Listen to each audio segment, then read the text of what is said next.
भाई टॉक्सिक के ट्रेलर में नाडिया को देखकर लगता है वो राया की लव इंटरेस्ट है। दोनों के बीच एक इंटेंस रिलेशनशिप था, फिर दोनों अलग हो गए और शायद टिकट उसी टूटे हुए रिश्ते का नतीजा है। लेकिन भाई मुझे नहीं लगता नाडिया का कैरेक्टर बस इतना ही है, क्योंकि टॉक्सिक की पूरी कहानी अगर राया और टिकट के बीच होने वाली लड़ाई पर टिकी है तो एक चीज हमें समझनी पड़ेगी। टिकट जिस आदमी से आज इतनी नफरत करता है वो उसका बाप है, लेकिन टिकट बड़ा राया के साथ नहीं हुआ, तो फिर राया को लेकर उसके अंदर इतनी नफरत आई कहां से? उसने बचपन में ऐसा क्या देखा? उसे राया के बारे में क्या बताया गया? और सबसे इम्पोर्टेंट, उसके पूरी जिंदगी में नाडिया का कितना बड़ा हाथ रहा है? क्योंकि मुझे लग रहा है टॉक्सिक में राया और टिकट के बीच जो कुछ भी होने वाला है उसके बीच सबसे इम्पोर्टेंट कैरेक्टर शायद नाडिया ही है। इसलिए सबसे पहले थोड़ा सा नाडिया को समझते हैं। मेकर्स ने जब नाडिया का फर्स्ट लुक रिलीज किया था तो उसे किसी गैंगस्टर सेटअप में नहीं दिखाया गया। वो एक सर्कस जैसे ग्रैंड स्टेज के बीच खड़ी थी, चारों तरफ लाइट्स, सेलिब्रेशन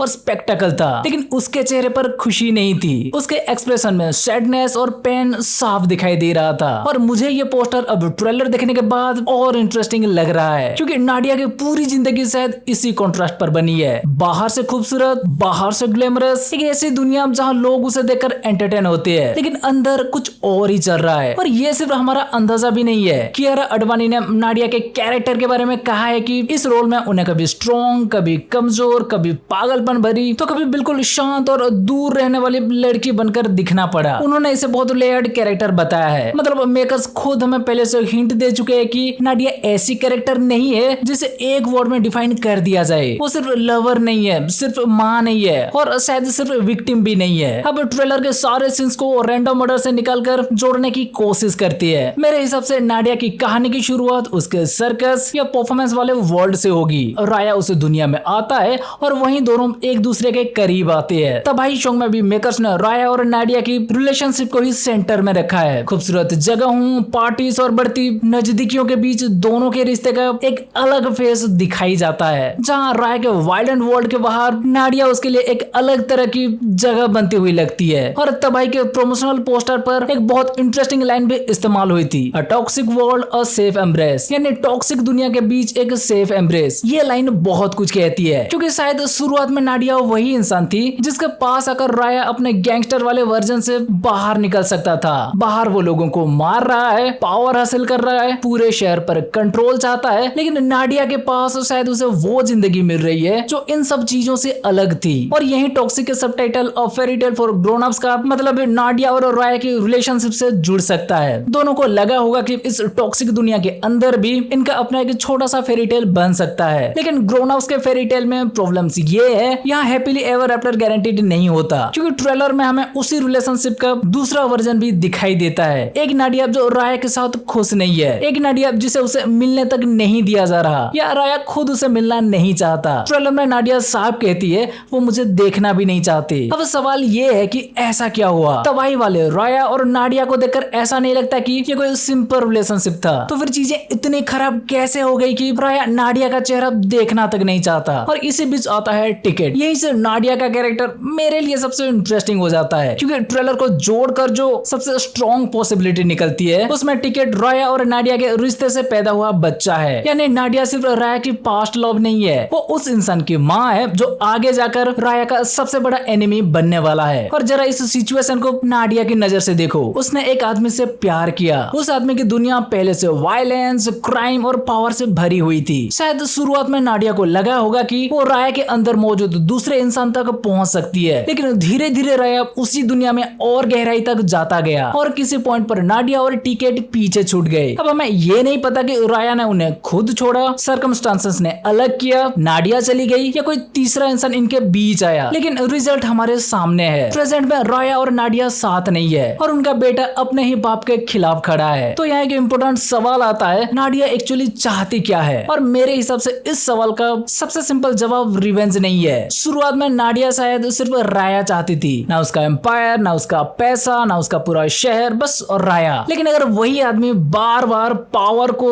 फैमिली से ऊपर चूज करता रहा होगा तो नाडिया का मोटिव समय के साथ बदल सकता है। पहले लव, फिर डिसअपॉइंटमेंट, फिर एंगर और उसके बाद तो डिटैचमेंट। और ये वर्ड मैं जानबूझकर बोल रहा हूँ क्योंकि कियारा ने खुद नाडिया की इमोशनल रेंज डिस्क्राइब करते हुए डिटैचमेंट और मैडनेस तक की बात की है। यानी नाडिया के अंदर कोई ऐसा पॉइंट आ सकता है जहाँ वो राया से सिर्फ नाराज नहीं होगी, उससे इमोशनली डिस्कनेक्ट हो जाएगी और शायद वहीं से नाडिया का डेंजरस वर्जन पैदा होगा। क्योंकि राया से लड़ने के लिए नाडिया को खुद गन लेकर उसके सामने खड़ा होने की जरूरत नहीं है, उसके पास राया से कहीं ज्यादा पावरफुल चीज मौजूद है, उसका बेटा। अब यहाँ एक डेंजरस थ्योरी बनती है, क्या टिकट नेचुरली राया से नफरत करने लगा या नाडिया ने उसे राया से नफरत करना सिखाया? सोचो, एक बच्चा अपने पापा को शायद बहुत कम जानता है, उसके साथ बड़ा नहीं होता, उसकी पूरी चाइल्डहुड किसी दूसरे इंसान के साथ गुजरती है और वही इंसान उसे बताएगा कि उसका बाप कौन था, उसने क्या किया, उसने उन्हें क्यों छोड़ा, उसकी वजह से उनकी जिंदगी में क्या हुआ। तो भाई सोच कर देखो, टिकट के दिमाग में राया की पहली इमेज राया ने नहीं बनाई होगी, वो इमेज शायद नाडिया ने बनाई होगी और यही चीज नाडिया को इस पूरी फादर सन वॉर में बहुत पावरफुल बना देता है। राया शायद पूरे गोवा को कंट्रोल कर सकता है, गैंगस्टर उसके नाम से डर सकते हैं, उसके पास गन्स, पैसा और लोग हो सकते हैं, लेकिन अपने बेटे के अंदर उसके लिए कौन सी कहानी बैठी हुई है उस पर राया का कोई कंट्रोल नहीं था। और मुझे नाडिया को लेकर सबसे इंटरेस्टिंग पॉसिबिलिटी यही लगती है, हो सकता है नाडिया ने टिकट को कभी सीधे ये ना कहा हो कि जाकर अपने बाप को मार देना, उसकी जरूरत भी नहीं है। कभी कभी बच्चे को किसी इंसान से नफरत करवाने के लिए उसके हाथ में गन देने की जरूरत नहीं पड़ती, बस उसे सालों तक ये एहसास होना काफी है कि जिस आदमी को मेरा बाप होना चाहिए था उन्होंने हमें चूज नहीं किया। और अगर टिकट ने अपनी माँ को उसी वजह से टूटते हुए देखा होगा तो उसका रिवेंज सिर्फ अपने लिए नहीं रहेगा, वो नाडिया के लिए भी होगा।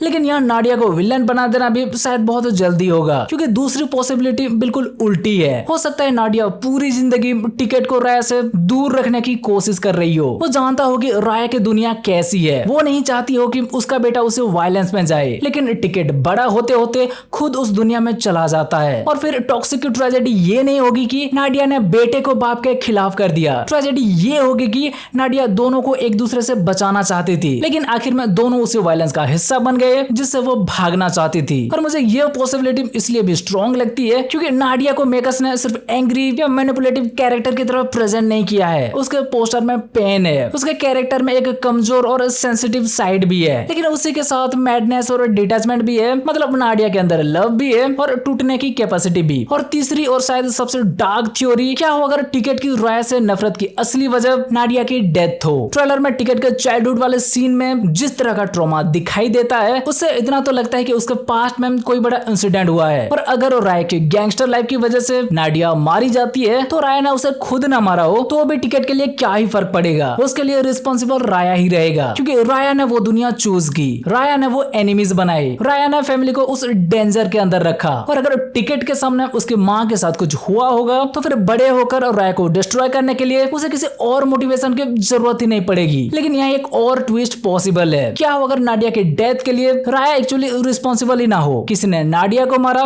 ब्लेम राया पर गया और टिकट पूरी जिंदगी गलत आदमी से रिवेंज लेने के लिए तैयार होता रहा। अगर ऐसा हुआ तो टॉक्सिक का फादर सन कॉन्फ्लिक्ट सिर्फ रिवेंज स्टोरी नहीं रहेगा, वो एक ऐसी ट्रेजेडी बन जाएगा जहां दोनों आदमी एक दूसरे को मारना चाहती है, क्योंकि इनके बीच का असली कहानी किसी तीसरे इंसान ने मैनिपुलेट कर दी। और तब नाडिया मरने के बाद भी टॉक्सिक सबसे इंपॉर्टेंट कैरेक्टर बनी रहेगी। लेकिन अभी मेरे हिसाब से नाडिया के एंड गेम की 3 पॉसिबिलिटी सबसे स्ट्रॉन्ग है। पहली, नाडिया राय से इतना टूट चुकी है कि टिकट को उसके खिलाफ जाने से रोकती नहीं, बल्कि कहीं ना कहीं उसी एंगर को बढ़ाती है। दूसरी, नाडिया की डेथ या उसके साथ हुई कोई बड़ी ट्रेजेडी ही टिकट के रिवेंज का असली ट्रिगर बनती है। और तीसरी, नाडिया ना राय को डिस्ट्रॉय करना चाहती है ना टिकट को, बल्कि जब दोनों एक दूसरे के सामने आते हैं तब शायद वही एक इंसान होगी जिसे दोनों की पूरी सच्चाई पता है और जो इस लड़ाई को रोक सकती है। लेकिन इन तीनों थ्योरीज में एक चीज कॉमन है, नाडिया को कहानी से हटाओ तो राय और टिकट की लड़ाई वैसे रहती ही नहीं। और शायद इसीलिए मेकर्स ने नाडिया के कैरेक्टर को इतना लेयर्ड रखा है। उसकी शुरुआत सर्कस की लाइट्स के बीच होती है, फिर उसे राया के साथ वो सेफ एम्ब्रेस मिलता है, उसके बाद रिलेशनशिप टूटता है, बीच में एक बच्चा आता है और सालों बाद वही बच्चा राया के सामने खड़ा दिखाई देता है। तो हो सकता है टॉक्सिक की कहानी ऊपर से हमें राया वर्सेस टिकट लगे, लेकिन इमोशनल लेवल पर ये कहानी किसी एम्पायर के लिए शुरू ही नहीं हुई हो। ये उस फैमिली की कहानी हो सकती है जिसे राया अपने पावर की दौड़ में कहीं पीछे छोड़ आया था और उस फैमिली के सेंटर में टिकट नहीं नाडिया थी, क्योंकि राया इस कहानी का कारण हो सकता है और टिकट उसकी गलतियों का नतीजा। लेकिन उन दोनों के बीच जो सालों पुराना दर्द जिंदा रहा उसकी मेमोरी नाडिया है। और इसीलिए मेरे लिए नाडिया को लेकर सबसे बड़ा सवाल ये नहीं है कि क्या वो राया से अभी भी प्यार करती है, सवाल ये है क्या नाडिया राया और टिकट के बीच की लड़ाई को रोकने वाली है या उसी ने सालों पहले इस लड़ाई की नींव रख दी थी। आपके पास भी इसे लेकर कोई थ्योरी है तो हमें कमेंट करके बताओ। ठीक है तो भाई बस ये था नाडिया के कैरेक्टर डिकोडिंग पर एक वीडियो। अब अगर आपको ये वीडियो अच्छी लगी हो तो वीडियो को लाइक शेयर और चैनल को सब्सक्राइब कर दो। चलो फिर मिलते हैं अगले वीडियो में, बाय।